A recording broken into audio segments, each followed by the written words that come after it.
जैसा खाया अन्न वैसा हो गया मन, जैसा पिया पानी वैसी हो गई वाणी।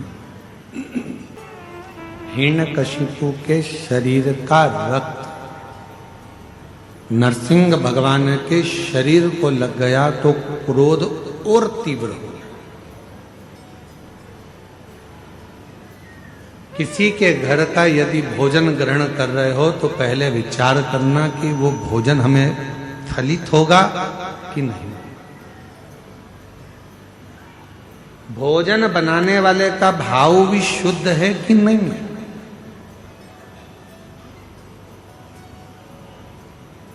एक कितना सुंदर प्रसंग आता है कि एक राजा हमेशा मरने का सोचता था। रानी उसको समझाती थी तुम्हारे घर में जब राजपाट है, धन है, वैभव है, संपदा है, सत्ता है, दौलत है, जमीन है, जायदाद है, बच्चे हैं, तो फिर मरने का क्यों सोचते। राजा को समझ में नहीं आता था कि मैं मरने का क्यों सोचता हूं, मेरे में ये बुद्धि आती कहां से। राजा एक दिन अपने गुरुजी के पास गया, गुरुदेव से जाकर कहा गुरुजी एक बात समझ में नहीं आती, मेरे मन में ये भाव नहीं समझ में आ रहा कि आखिर सब कुछ अच्छा है तो फिर मरने का मेरे मन में ये बार बार प्लान क्यों आ रहा है, मेरे मन में बार बार ऐसा भाव क्यों आ रहा है।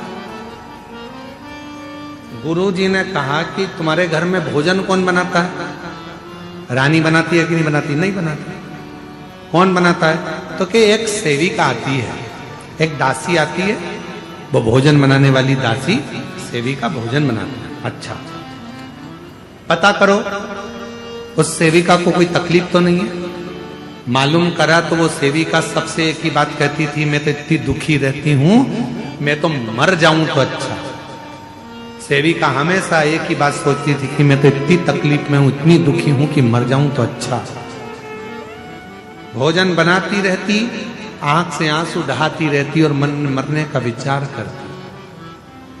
भोजन कौन करता, राजा। बुद्धि किसकी बिगड़ी, राजा की। मरने का प्लान कौन कर रहा, राजा। राजा सेविका को बुलाकर पूछे कि तुम भोजन बनाती हो और तुम्हारे मन में ये अलग अलग भाव आते रहते हैं मरने के, क्यों। कहा मैं दुखी हूं, तकलीफ में, कष्ट में, इसलिए मैं मरने का विचार करती रहती हूं महाराज। राजा ने उस सेविका को निकाल दिया, भोजन रानी बनाने लगी। राजा की उम्र के लिए सोचती थी मेरा पति खूब जिए, खूब आनंद में रहे, स्वस्थ रहे, खुश रहे। पति स्वस्थ रहने लगा, खुश रहने लगा, आनंद में रहने लगा। मेरी जीजियों, मेरे जीजाओं, मेरी बेटियों, बेटाओं, मेरी माताओं, एक निवेदन आपसे करें, भोजन बनाओ, मना नहीं है। भोजन बनाने वाले तुम्हारे घर में आए, मना नहीं है, पर भोजन बनाने वालों से एक बात जरूर करा करो कि जब तुम भोजन बनाओ तो भगवान का भजन गाते हुए बनाओ, जिससे हमारे घर में भी भगवत कीर्तन स्मरण होता है, भगवत नाम चलता।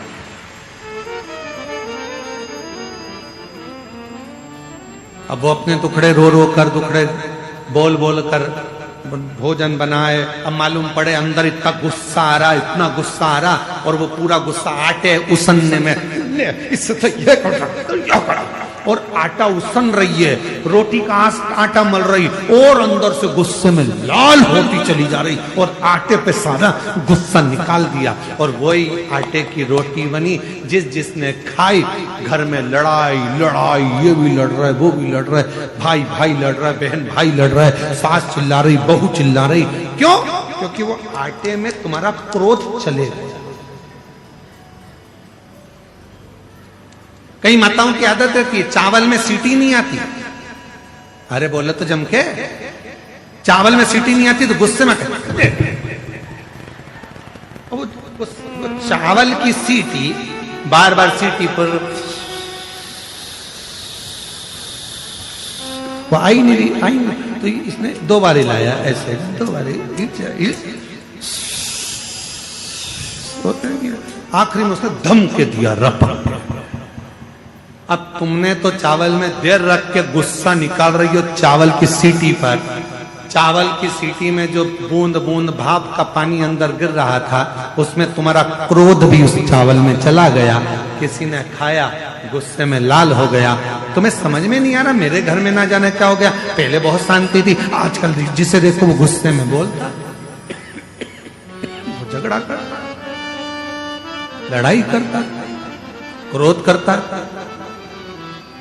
क्या कारण? जो भोजन बन रहा है उसमें जरूर कुछ ना कुछ त्रुटि हो रही है। इसीलिए आप लोगों से कहते हैं कि कहीं मंदिर जाओ, देवालय जाओ, शिवालय जाओ, सीहोर कुबेरेश्वर धाम जाओ, तो आपसे निवेदन है कि होटल में भोजन कम करो। पहले कुबेरेश्वर धाम की खिचड़ी प्रसाद 2 रोटी कुबेर बाबा के भंडारे की अवश्य खाओ, जिससे हमारे रोग दूर हो, दुख दूर हो, कष्ट दूर हो, परेशानी, तकलीफ दूर, हमारे कष्ट, हमारे रोग, हमारी तकलीफें दूर हो। वहां का